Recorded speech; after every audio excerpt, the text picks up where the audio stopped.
Silakan duduk Bapak Ibu Saudara. Selamat sore jemaat yang dikasihi Tuhan Yesus Kristus. Shalom. Ya, puji Tuhan. Anugerah Tuhan kalau kita kembali bisa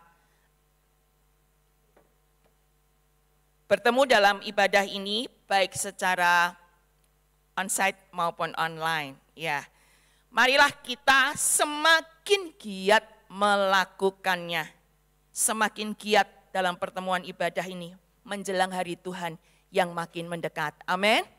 Puji Tuhan. Saudaraku, firman Tuhan sore ini saya beri judul perkataan yang memberkati. Saudaraku, untuk mengalami berkat dan menjadi berkat dalam hidup ini bukanlah hanya melalui materi, uang, harta kekayaan, atau hal-hal yang baik lainnya saja. Tapi melalui perkataan yang keluar dari mulut kita yang kecil ini, kita bisa mengalami berkat yang besar dari Tuhan. Amin. Ya, melalui perkataan yang keluar dari mulut kita yang kecil ini, kita bisa menjadi berkat besar buat sesama kita dalam kehidupan ini. Jadi saudaraku, betapa pentingnya organ tubuh kita yang satu ini. Betapa pentingnya mulut kita ini. Bukan hanya untuk makan, minum, berkuliner sepuasnya. Bukan hanya untuk bersuara atau berkata-kata sesuka-suka kita, semau-mau kita saja.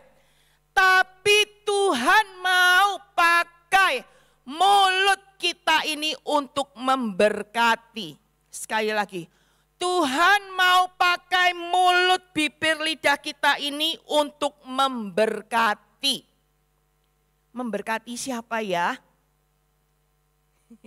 Memberkati siapa? Ya, yang pertama. Ya. Untuk memberkati diri kita sendiri. Mulut, bibir, lidah kita ini Tuhan mau pakai untuk memberkati hidup kita.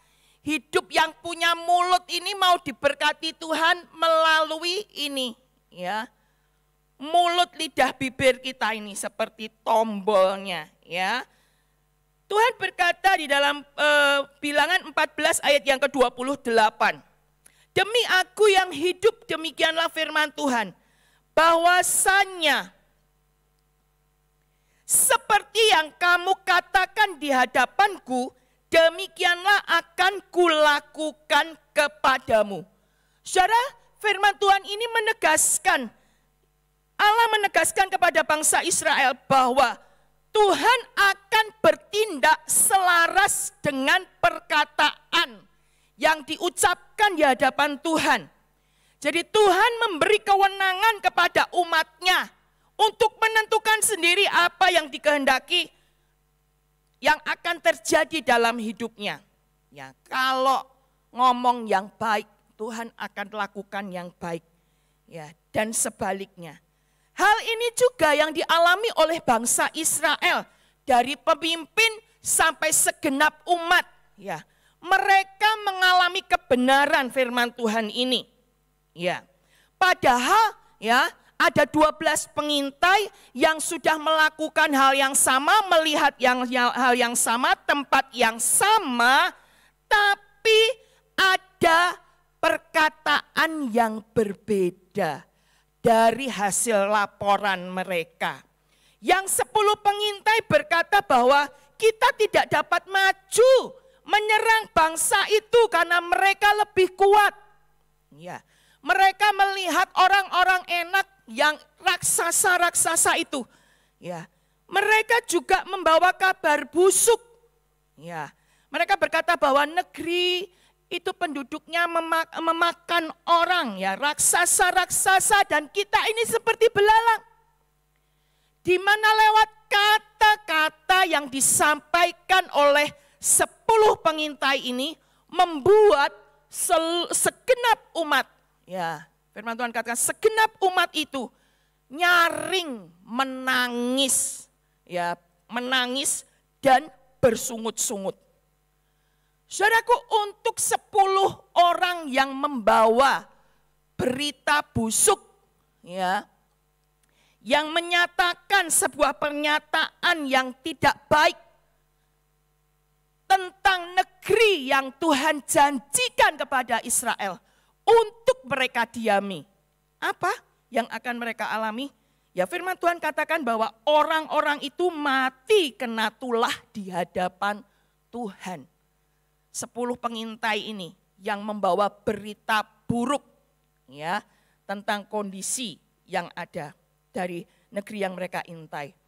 Dan kepada segenap umat yang mereka sudah bersungut-sungut mendengar berita busuk itu, ya, kabar busuk itu, mereka bersungut-sungut, firman Tuhan katakan, tanpa terkecuali, yaitu mereka yang di atas 20 tahun. Ya, mereka bangkai-bangkainya akan berhantaran di padang gurun. Jadi mereka tidak akan masuk tanah Kanaan, ya, mereka akan mati di padang gurun dan bangkai-bangkainya akan berhantaran. Jadi Bapak Ibu, betapa mengenaskan hal ini. Ya, ini bicara tentang apa yang engkau katakan di hadapan Tuhan, itu yang akan Tuhan lakukan. Padahal mungkin secara fakta, memang mungkin ya orang enak itu besar-besar badannya. Tapi yang Tuhan mau adalah apa yang firman Tuhan katakan, itu yang kita katakan, itu juga yang akan kita alami. Yosua dan Kaleb mengalami hal yang lain. Ya, mereka mengatakan yang baik tentang situasi dan kondisi yang ada. Mereka ingat tentang apa kata Tuhan. Mereka ingat kepada apa yang Tuhan janjikan. Bahwa Tuhan berjanji akan membawa Israel untuk mendiami negeri itu. Ya, Yosua dan Kaleb, ya, mereka berkata bahwa kita akan maju menduduki negeri itu sebab kita pasti mengalahkannya. Jangan takut kepada bangsa di negeri itu, mereka akan kita telan habis. Ya, karena ada Tuhan yang menyertai kita. Jadi saudara, betapa Yosua dan Kaleb ini, ya, firman Tuhan katakan mereka punya jiwa yang lain. Ya, sehingga mereka bisa mengikuti Tuhan dengan segenap hati. Dan mereka kepada bangsa Israel, jangan memberontak. Ya, jangan takut, ada Tuhan yang menyertai. Sekalipun di depan ada janji Tuhan, tapi di depan itu ada tantangan. Mulut harus disetting sesuai dengan apa yang Tuhan katakan, bukan apa yang kita lihat. Sehingga firman Tuhan katakan bahwa, ya, tetapi hambaku Kaleb, karena lain jiwanya yang ada padanya, ia mengikuti aku dengan sepenuhnya. Akan kubawa masuk ke negeri yang telah dimasukinya, dan keturunannya akan memilikinya. Jadi saudaraku, Kaleb, hanya Kaleb dan Yosua yang menikmati tanah perjanjian itu pada generasinya. Apa semuanya ini yang menentukan? Ya, perkataan. Yang dilihat sama. Secara fakta memang ya mungkin mengerikan. Tapi Tuhan mau kita mengucapkan apa yang Tuhan firmankan. Kita mempercayai Tuhan lebih daripada keadaan. Ya, Bapak Ibu. Nah, hari ini bagaimana dengan kita? Kita diperhadapkan pada situasi kondisi pasca pandemi ini. Yang terjadi adalah krisis global. Ya, kondisi yang baik yang diharapkan ternyata ada tantangan baru lagi. Ya, kita sama-sama menghadapi situasi yang sama. Tapi apa kata firman tentang hidup kita? Apa kata firman Tuhan tentang hidup kita? Biarlah itu juga yang kita ucapkan. Tuhan akan bertindak selaras dengan perkataanmu di hadapannya. Amin Bapak Ibu. Mau ngalamin hal yang baik, ucapkan berkat itu. Ucapkan firman Tuhan itu. Ya. Berikutnya, hidup bagaikan sebuah kapal. Ya. Kapal yang berlayar di lautan yang luas. dia akan kena gelombang, dia akan kena badai, ya, silih berganti, ya, itu akan menimpa dia. Tapi kapal itu akan tetap terus melaju, pelan tapi pasti, dia akan sampai tiba pada tujuannya. Ya. Why? Mengapa? Kok bisa? Ya, karena di dalam kapal itu ada kemudinya. Ya, ada kemudinya. Tidak hanya ada kemudinya, tapi ada jurumudinya yang mengendalikan kapal itu harus berjalan ke arah mana sehingga dia sampai tiba pada tujuannya. Kapal ini tidak akan berputar-putar mengikuti arah angin atau mengikuti arus gelombang yang ada. Tapi dia akan tiba sampai di tujuan. Saudaraku, demikian juga dengan kehidupan kita. Marilah kita tidak asal mengikuti situasi kondisi yang terjadi, tapi lidah ini menjadi kemudi, ya. Kontrol, mengendalikan situasi kondisi yang ada melalui perkataan kita. Ya. Jadi perkataan yang seperti apa? Firman Tuhan itu menjadi kompas buat hidup kita, saudara. Ya, Daud berkata bahwa firman-Mu itu pelita bagi kakiku, terang bagi jalanku. Firman Tuhan jadi penuntun buat hidup Anda dan saya di tengah gelombang badai kehidupan yang terjadi. Apa kata firman Tuhan? Firman Tuhan berkata, aku sekali-kali tidak akan meninggalkan engkau, aku sekali-kali tidak akan membiarkan engkau. Ucapkan itu dan itu yang akan terjadi. Ya, rasanya pekerjaan sudah ngelamar sana sini nggak dapat pekerjaan. Apa, bagaimana, kapan aku menikah dan seterusnya dan seterusnya. Kekhawatiran bisa terjadi, tapi apa kata firman Tuhan? Tuhan menyediakan masa depan cerah. Perkatakan itu, saudara, sementara kita terus berjalan dalam tuntunan Tuhan, kita terus bekerja, kita terus berusaha, kita terus berdoa. Iya, firman Tuhan jadi tuntunan buat hidup kita. Dan biarlah kita sepakat dengan firman Tuhan itu seperti Kaleb dan Yosua. Hidup bagaikan pemain sepak bola. Ya, siapa yang suka main sepak bola? Hidup bagaikan pemain sepak bola. Seorang pemain sepak bola, dia tidak akan membiarkan bola menggelinding semau-maunya kemana saja. Pemain sepak bola akan berusaha untuk menguasai bola dan akan menggiring bola itu ke gawang lawan. Itulah kemenangan, itulah kesuksesan. Demikian juga dengan kehidupan kita, Bapak Ibu. Jangan biarkan situasi dan kondisi ini terus berjalan demikian saja, biasa-biasa saja. Tapi kendalikan itu dengan melewat mulut dan perkataan kita. Sakit tidak dibiarkan terus terjadi, kemalangan tidak terus dibiarkan terjadi, kesusahan, kelemahan tidak dibiarkan terus terjadi. Tapi dengan mulut kita perkatakan firman Tuhan. Ya. Kita perkatakan firman Tuhan dengan satu dasar apa? Ya, next. Yesus sendiri, ya, Yesus menegaskan Bapak Ibu bahwa ada kuasa yang begitu dahsyat dalam perkataan orang percaya. Bukan hanya berkuasa, tapi kuasanya begitu dahsyat dalam perkataan orang percaya itu.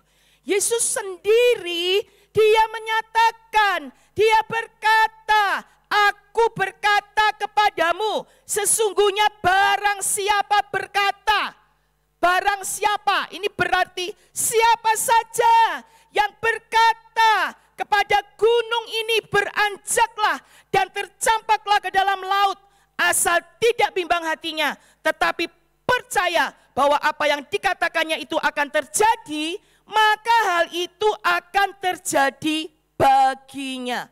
Ini yang ngomong Yesus sendiri. Bahwa siapa berkata kepada gunung ini.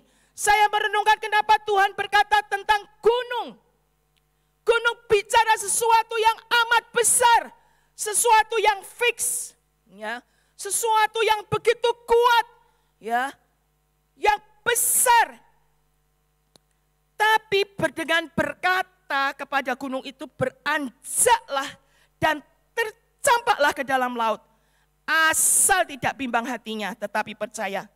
Apa yang dikatakan kepada sesuatu yang tidak mungkin, tidak bisa berubah.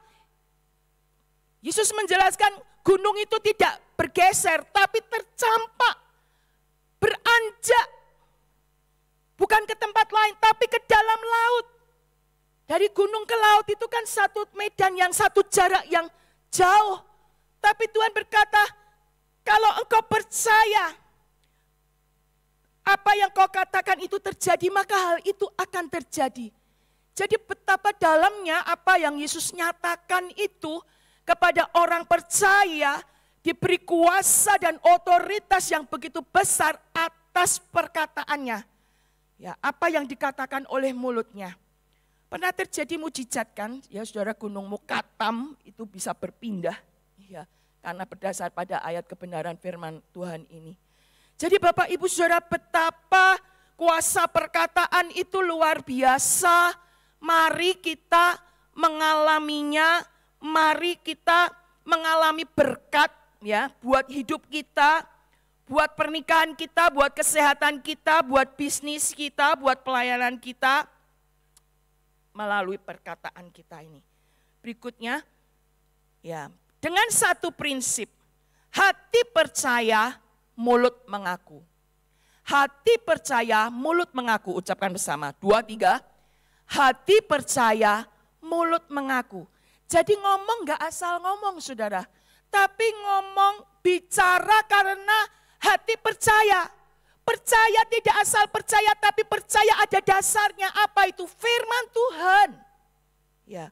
Oleh sebab itu betapa pentingnya firman itu buat hidup kita, ya, untuk kita menjalani kehidupan ini dengan penuh kemenangan dan ngalamin berkat dalam segala perkara. Hati percaya, mulut mengaku. Ya, dengan hati percaya dan dibenarkan, dan dengan mulut orang mengaku dan diselamatkan.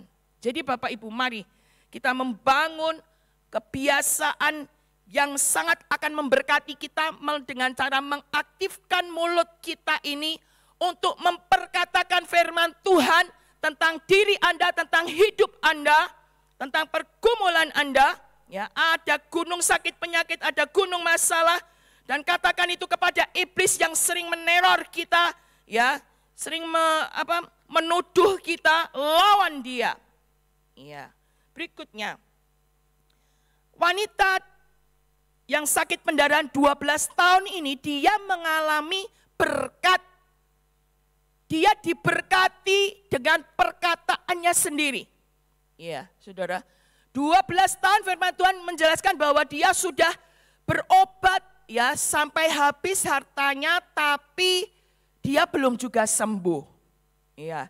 Tapi apa? Melalui kata-katanya, hati percaya, mulut mengaku. Dia berkata, asalku jamah saja jubahnya, aku akan sembuh. Saudara, itu sebuah keyakinan yang diucapkan. Asalku jamah saja jubahnya, aku akan sembuh. Itu sebuah keyakinan yang kuat yang diungkapkan dalam perkataan. Dan firman Tuhan berkata, seketika itu juga berhentilah pendarahannya. Dan ia merasa bahwa badannya sudah sembuh dari penyakitnya. Bapak Ibu, biar ini juga menjadi pengalaman rohani kita. Berapa banyak di antara kita yang rasanya sudah bekerja banting tulang, peras keringat, kerja pagi sampai malam setiap hari. Tapi rasanya buntung dan tidak beruntung. Ya. Mungkin yang perlu dicek adalah, ya, mungkin sudah berdoa juga. Yang perlu dicek adalah evaluasi tentang bagaimana perkataan kita. Susah. Caklat. Apa kalau bahasa Sunda susah itu ya. Ya. Berhenti. Sakit, ya, lemah, tidak mungkin, stop. Ya. Ada kuasa dalam mulut kita. Amin, Saudara. Ya, berkati dirimu, berkati hidupmu, ya. Next.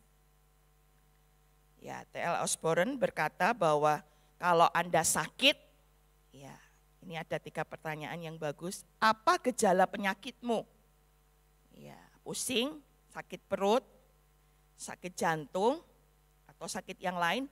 Nah, apa kata firman Tuhan tentang penyakitmu? Jadi kita mesti tahu karena firman ini kompas buat kehidupan kita. Firman Tuhan ini petunjuk buat kita. Apa kata Tuhan tentang penyakitmu? Firman Tuhan berkata oleh bilur-bilurnya engkau disembuhkan. Firman Tuhan berkata bahwa Tuhan menanggung sakitmu. Ya. Perkatakan itu. Dah, sekarang apa kata Anda? Ya, Saudara, firman Tuhan berkata tentang sakitmu seperti itu. Ya. Oleh bilur-bilur Yesus kamu disembuhkan. Apa kata Anda sekarang? Kita mau sepakat dengan yang mana? Dengan penyakit yang parah atau dengan firman Tuhan yang berkata bahwa oleh bilur-bilur Yesus kamu sembuh. Apa kata Anda? Nah, kembali ke ayat yang pertama tadi. Bahwa seperti apa yang engkau katakan di hadapanku, ya aku akan melakukannya kepadamu. Jadi saudara, kita betul-betul diperhadapkan pada satu pilihan yang kita tentukan sendiri lewat satu tombol kehidupan yang adalah mulut kita. Oleh sebab itu hati-hati. Pada masa krisis, pada masa kritis, hati-hati dalam berkata-kata. Pada saat kita menyatakan bahwa bersama Tuhan aku bisa, bersama Tuhan itu mungkin terjadi. Itu yang Tuhan akan lakukan. Tapi pada saat gak mungkin, sial, itu yang akan terjadi. Jadi saudaraku, mari pastikan kita diberkati lewat mulut dan perkataan kita sendiri. Ya. Berikutnya, Yoel berkata di kitab Yoel, baiklah orang yang tidak berdaya berkata, aku ini pahlawan. Mari kita ucapkan bersama-sama ayat ini. 1, 2, 3. Baiklah orang yang tidak berdaya berkata, aku ini pahlawan. Ya. Luar biasa ya, ini satu pernyataan yang luar biasa. Dia tidak berkata bahwa baiklah orang yang tidak berdaya berkata aku kuat. Tidak hanya berkata seperti itu. Tapi dia berkata, baiklah orang yang tidak berdaya berkata, aku ini pahlawan. Pahlawan itu orang yang berjasa, yang bisa menolong situasi dan kondisi. Jadi lebih dari orang yang kuat, saudara. Jadi marilah itu ya, biar ini juga boleh membangun hidup kita untuk kita mengaktifkan mulut dan perkataan kita ini untuk memberkati hidup kita sehingga kita mengalami berkat Tuhan untuk kita menjadi berkat. Ya, poin yang kedua. Yang terakhir ini ya. Memberkati orang lain. Ucapan bersama 2, 3. Memberkati orang lain. Lewat perkataan mulut kita ini Tuhan mau pakai untuk memberkati orang lain. Kolose 4 ayat yang ke-6 berkata, hendaklah kata-katamu senantiasa penuh kasih. Jangan hambar, sehingga kamu tahu bagaimana kamu harus memberi jawab kepada setiap orang. Ya, Rasul Paulus mengingatkan kepada jemaat di Kolose, supaya kata-katamu hendaklah senantiasa penuh kasih. Senantiasa penuh kasih. Ini bicara apa? Selalu memberkati, selalu membangun sesama, selalu menguatkan ya sesama ya. Apapun situasi kondisinya, jangan hambar, jangan sia-sia kata-katanya ya. Hentikan dari caci maki, gerutuan, omelan. Ya, Tuhan mau itu jadi kita menjadi berkat dalam segala keadaan. Baik dalam kondisi yang baik maupun yang tidak baik. hendaklah kata-katamu senantiasa penuh kasih. Ya. Saudaraku, ayat berikutnya ya, Amsal pasal 16 ayat yang ke-23. Amsal menjelaskan bahwa siapa sih orang yang kata-katanya itu, mulutnya itu berakal budi. Untuk kita bisa senantiasa penuh kasih kata-kata kita perlu punya hati yang bijak. Setiap kita perlu punya hati yang bijak. Hati orang bijak menjadikan mulutnya berakal budi dan menjadikan bibirnya lebih dapat meyakinkan. Saudaraku, ada orang yang punya kelemahan begitu rupa dengan kata-katanya. Jadi kalau tiba-tiba ini ada khotbah, jangan berkata yang tidak baik, jangan berkata yang negatif, jangan berkata yang jahat dan seterusnya. Tidak semudah itu kan untuk kita menghentikan kebiasaan itu ya, mengubah kebiasaan itu. Tapi yang perlu dibangun adalah dari hati kita.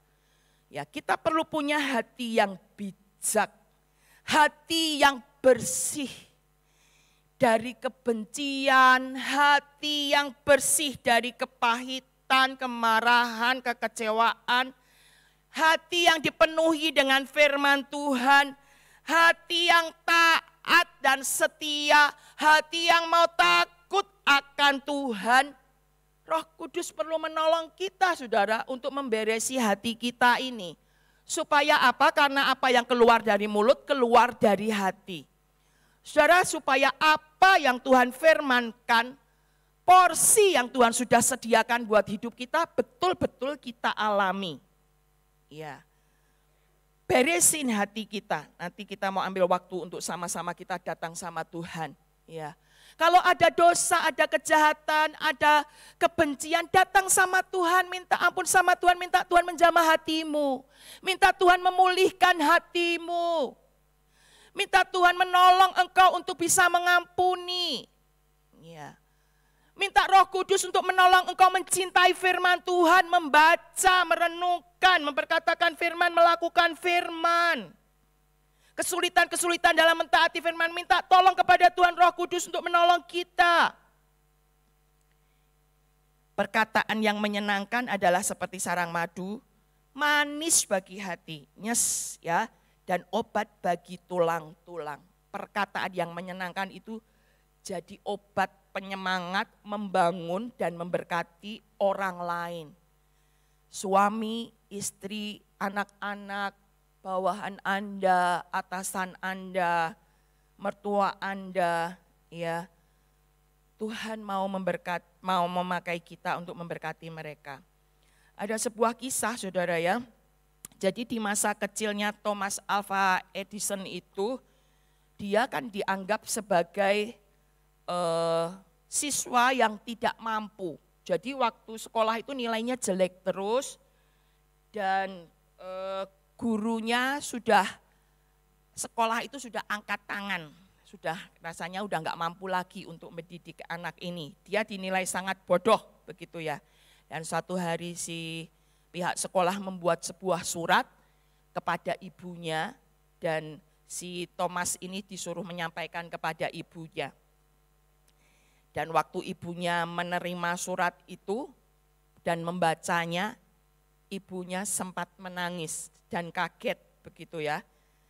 Tapi waktu dia membaca surat itu ya dengan suara lantang dia ucapkan kepada, dibacakan di depannya Thomas ya, dia berkata bahwa putra Anda seorang jenius.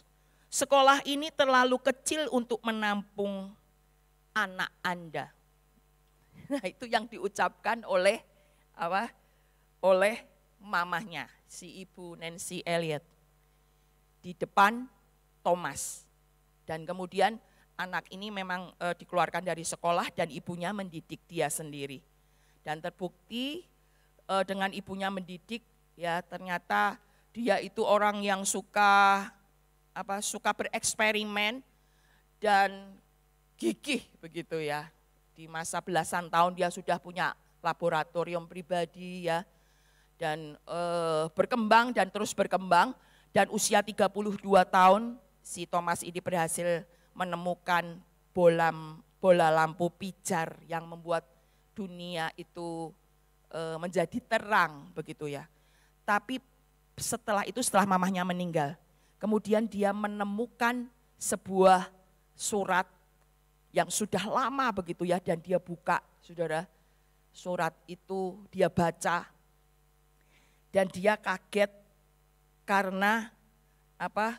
Ternyata surat yang dibacakan mamahnya dulu itu tidak sesuai dengan yang tertulis di kertas itu.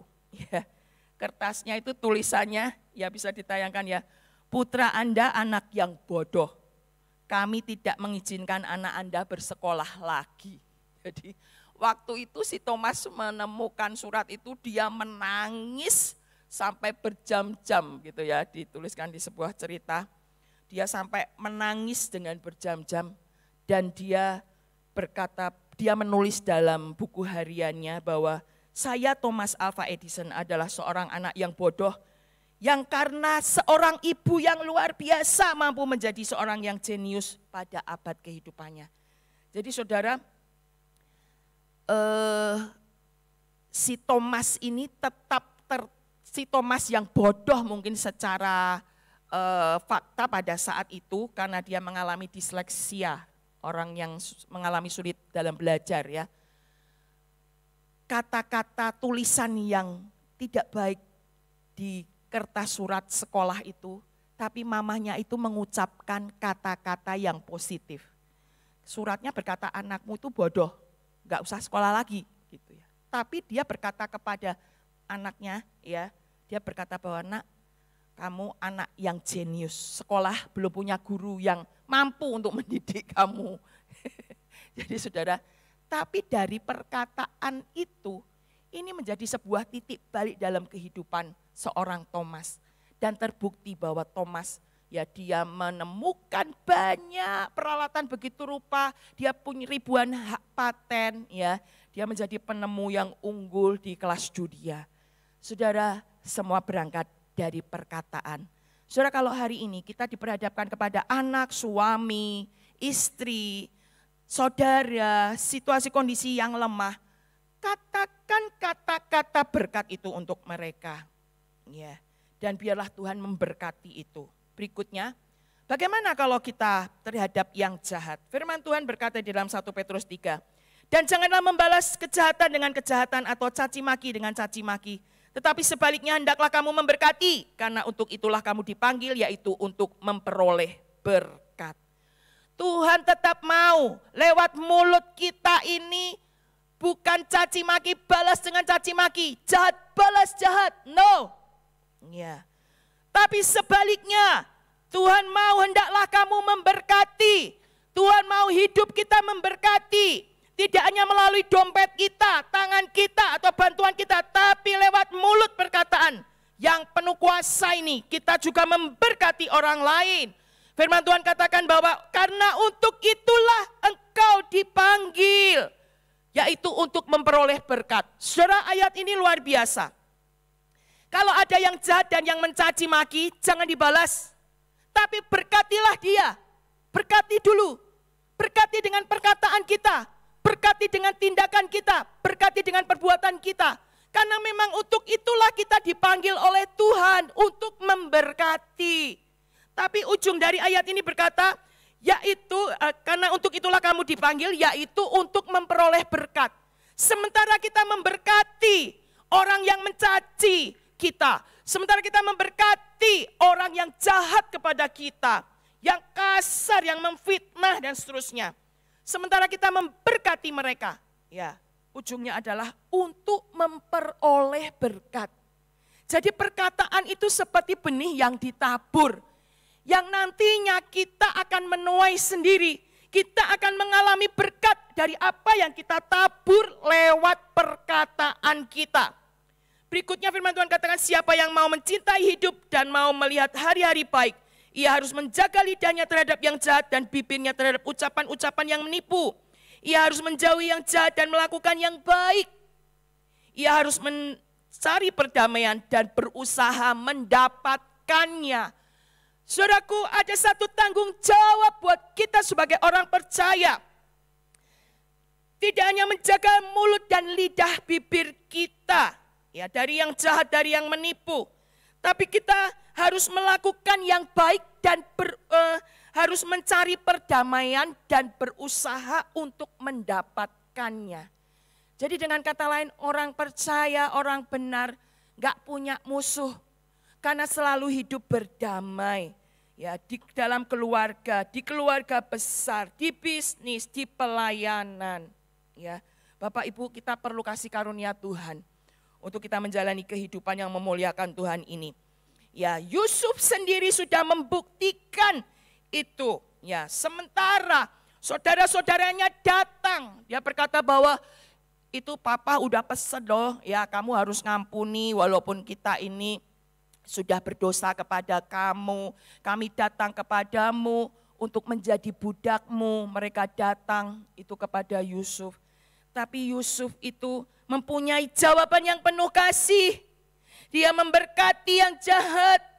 Dia berkata, jangan takut sebab aku inikah pengganti Allah. Memang kamu telah mereka-rekakan yang jahat. Satu kata-kata yang penuh kasih dan lembut. Ya, memang kamu telah mereka-rekakan yang jahat terhadap aku. Ya, tapi Allah telah mereka-rekakan untuk kebaikan dengan maksud melakukan seperti yang terjadi sekarang untuk melihara hidup suatu bangsa yang besar. Dia katakan, jadi jangan takut. Aku akan menanggung makananmu dan makanan anak-anakmu juga. Firman Tuhan katakan, demikianlah ia menghiburkan mereka dan menenangkan hati mereka dengan perkataannya. Aduh, luar biasa ya. Sudah dijahatin, bertubi-tubi, ya. Tapi saat didatangin sama orang yang jahatnya itu, saudara-saudaranya, dia bisa menghibur. Dia bisa menenangkan hatinya karena kakak-kakaknya takut kalau dibalas. Dengan apa? Dengan perkataan. Saudara, kita semua perlu kasih karunia Tuhan untuk hidup kita, ya. Seperti hatinya Yusuf, ya. Kita boleh menjadi berkat. Adakah sekarang orang-orang yang sedang menjahati kita? Ya. Kasih karunia Tuhan memampukan kita. Amin, saudara. Ya, berikutnya untuk ini Abraham ini memang saudara, saya melihat luar biasa ini Abraham sebagai seorang yang lebih sepuh dibandingkan Lot, ya kan, pamannya kan ini ya. Karena Abraham ini sangat diberkati Tuhan, hewannya banyak, emas peraknya banyak. Mereka pergi ke tanah Negeb bersama dengan keponakannya kan ya, Lot, yang juga hartanya juga piaraannya juga banyak. Jadi firman Tuhan menjelaskan bahwa lahan di sana itu enggak muat lagi untuk mereka beternak begitu ya. Jadi sampai akhirnya gembalanya Lot dengan gembalanya Abraham ini bertengkar. Mungkin setiap hari bertengkar karena sudah lahannya sudah sempit, hewannya banyak begitu. Ya, tapi seorang Abraham, saya merenungkan orang yang bisa ngomong yang baik itu karena hatinya bijak. Ya. Orang yang takut Tuhan, mengasihi Tuhan, Abraham ini mulutnya bijak. Dia bisa menjawab dengan penuh kasih. Dia berkata seperti ini, janganlah kiranya ada perkelahian antara aku dan engkau, antara gembalamu dan gembalaku. Karena kita ini kerabat. Jadi saudara, bisa mengalah seperti itu ya, lapang hatinya. Bukankah seluruh negeri ini terbuka untuk engkau? Baiklah pisahkan dirimu daripadaku. Ayo, kita memang berpisah nggak apa-apa. Ya, jika engkau ke kiri, aku ke kanan. Jika engkau ke kanan, aku ke kiri. Yang lebih sepuh, yang lebih tua, yang lebih senior, mempersilahkan kepada yang muda. Sok, milih dulu kamu mau kemana. Supaya memang kita ini harus pisah begitu ya. Karena sudah enggak muat lagi. Dipersilahkan untuk milih dulu. Aduh, hatinya begitu lapang dan kata-katanya penuh akal budi ya. Dan kemudian next ya. Lot memilih untuk dia melihat sekeliling dan dia memilih di lembah Yordan yang banyak airnya seperti taman Tuhan katakan. Dan singkat ceritanya Lot akhirnya pergi dan berpisah dari Abraham. Ya, mereka berpisah sehingga bisa leluasa. Tapi saudara, saya mau katakan bahwa orang yang memberkati akan memperoleh berkat. Itu tadi kan firman Tuhan katakan, yang memberkati akan memperoleh berkat.